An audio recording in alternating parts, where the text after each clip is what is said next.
এই হলো আমার ক্যামেরার বাইরের রহস্য। এই যে মাম্পির মা, টুনির মা আর হরিদাসের বউ, তোমরা যে এই যে বলো না যে সারাদিন তো কোনো কাজ নেই, শুধু ভিডিও করে আর ভিডিও করে।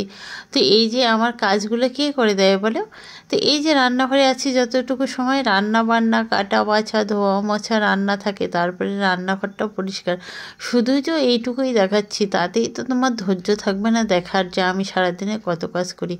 আর এই যে বলো না সারাদিনে তো কোনো কাজ নাই, তো দেখাই তো আমি সারাদিন মনে করি 24টা ঘন্টায় যা যা কাজ করি সেটা যদি দেখাই, দেখতে পারবে তো 24 ঘন্টা ধরে আমি কী কী করি।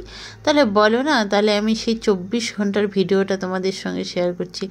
ওই যে তারপরেও দেখো, এত কিছু পরেও আমি ভিডিও বানাই যেটা আমার ভালো লাগে। ওই ক্যামেরায় একটুখানি দেখেই ভিডিও করা দেখে বলো না যে কোনো কাজ থাকে না। তো এই কাজগুলো কে করে দেয়? তোমরা কি এসে আমাকে করে দাও? না, আমাকে নিজেই করতে হয়, বুঝছো? তারপরে যখন আমি ভিডিওগুলো দিই, দেখো না কেন যে বাড়িতে এত গাছ, এত কিছু, তো সেগুলো কে করে? সেগুলো আমাকেই করতে হয়, বুঝলে মাম্পির মা? তো এরপরে কমেন্টগুলো করার আগে না একটু ভেবেই চিনতে বলবে যে কাজ নেই তো সারাদিন শুধু ভিডিও করি। তো ভিডিও তো করি, ভিডিও করাটাও একটা কাজ, বুঝছো? আসলে নিজে একটু করে দেখো না ভিডিও, যে ভিডিও করাটাও কত বড় কাজ।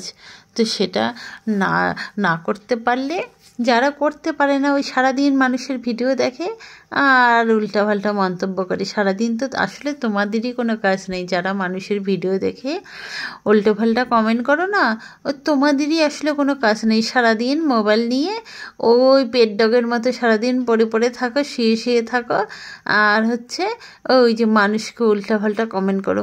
বাবা, এই ভিডিও করছে, এর তো কোনো কাজই নেই, ওই জন্যই তো ভিডিও করতে পারে, বুঝলে? তো কাজগুলো আমার একটু এরপরের দিন থেকে তুমি এসে করে দিও, তো আমি শুধু ভিডিওই করব।